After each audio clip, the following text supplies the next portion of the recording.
Ever since cities first emerged in Neolithic times, they have been organized and have grown around their origin locations, which invariably have been the places where trade and exchange first took place. In the contemporary world, certainly since the beginning of the Industrial Revolution, these origins are usually their commercial cores, now known in US ideology as central business districts. Cities have exploded in this fashion, growing outwards in concentric rings, which have fallen in population density as new transportation technologies have made it possible to live at greater distances from their centers. This process of decentralization, associated mainly with population movements, has been accompanied by one of concentration. Commercial activities have grown massively in central locations, with these forces competing with one another for space, but with the urban extent growing even bigger in size. Some cities have declined in population, but in global terms, these are rather few. Growth has remained the dominating driver behind the manufacturing sector, moving away from its traditional hubs, where its raw materials were based. This is the case in most industrialized nations, where such operations have been altered through automation and miniaturization. In the last century, urban populations have become suburbanized, while commercial and retail activities have tended to remain and further concentrate in the central business district. This model has been thrown into the air by the pandemic. Before we move forward, click that like and subscribe button and hit the notification bell to stay updated with our latest videos. This channel will keep you updated on the most intriguing videos on economic topics around the world.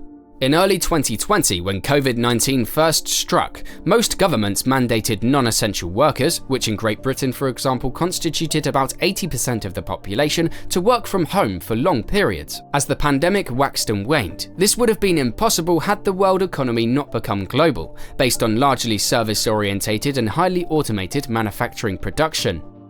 New information technologies which enabled people to meet remotely first emerged about 20 years ago, with Skype, for example, beginning in 2003, but remaining a niche forum for remote meeting until about 2013. By the time the pandemic began, this and similar systems, such as Zoom, had evolved to the point where virtual meetings were easy and robust, and of a quality that was good enough to replace traditional face-to-face interactions. The other piece of the jigsaw in the world of remote communications was the provision of network infrastructure that in most industrialized countries enables most populations to access the internet at very low costs, with small computers from desktops to smartphones, which had become widely available as portable devices. Once the pandemic ended, it was assumed that most people would return to their previous patterns of behavior with respect to their work, schooling, shopping, and so on, but enough time has passed now since the official end of the pandemic, which according to the UK government occurred around early March 2022, for us now to realise that previous patterns have not quite been restored.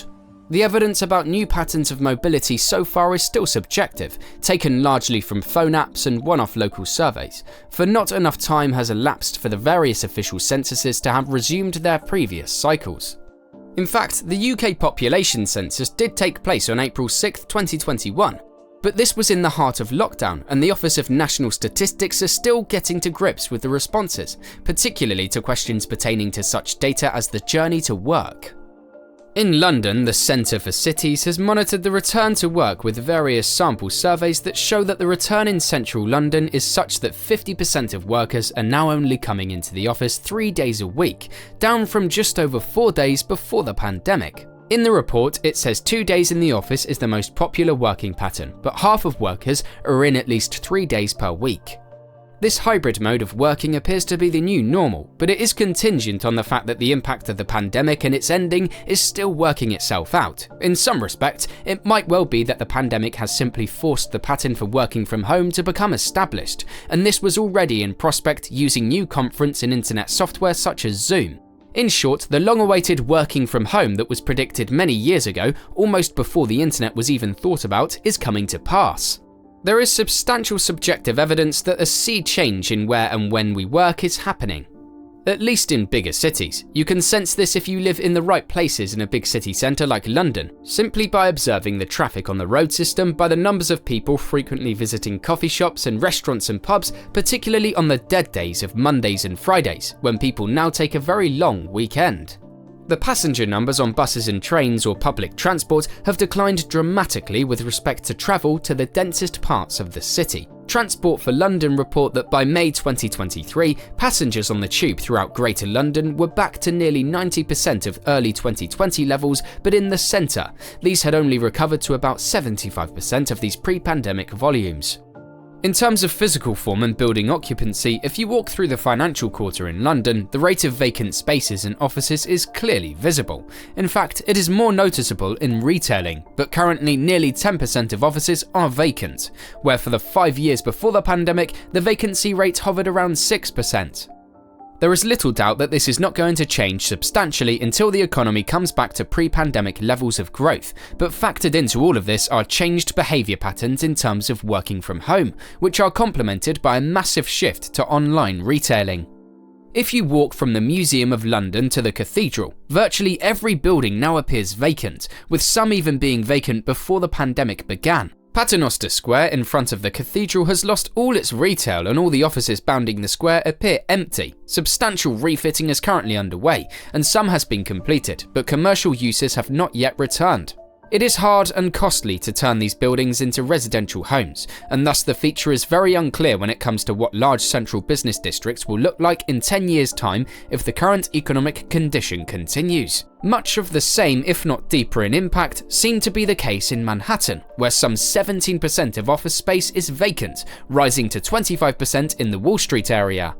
Some analysts have suggested that vacancies of 20% or more will persist to 2028 or beyond. It's fair to assume that many large cities throughout the world are experiencing similar issues. The School of Cities in the University of Toronto has produced a report of recovery for 62 cities in North America, based on cell phone data by volume at points of interest, defining city centres. The report shows cities have found it hard to recover, with places like Boston, Massachusetts, Chicago, Illinois, Detroit, Michigan, San Francisco and California reaching less than 50% of their pre-pandemic levels. Moreover, places like San Diego, California, Tampa, Florida and New York City hitting less than 80% of the pre-pandemic levels. What is quite clear is the new normal seems to be emerging, which is reflecting this shift to not just working from home, but doing many other things from home and anywhere else online. This is the force towards a totally mobile society where many activities are unrestricted with a freedom that has never been possible before. This decrease in locations where there is increasing demand towards the most accessible places in the city represents a kind of hollowing out of the central city. In fact, highly centralized cities with hardly anyone living in their centers but thousands working in their core have become dominant in the last half-century. The post-pandemic moves to working from home is upsetting this model for the first time.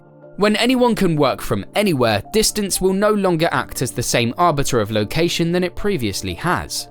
In an AT&T commercial from the early 1990s, the company said, "Have you ever borrowed a book from thousands of miles away, crossed the country without stopping for directions, or sent someone a fax from the beach? You will."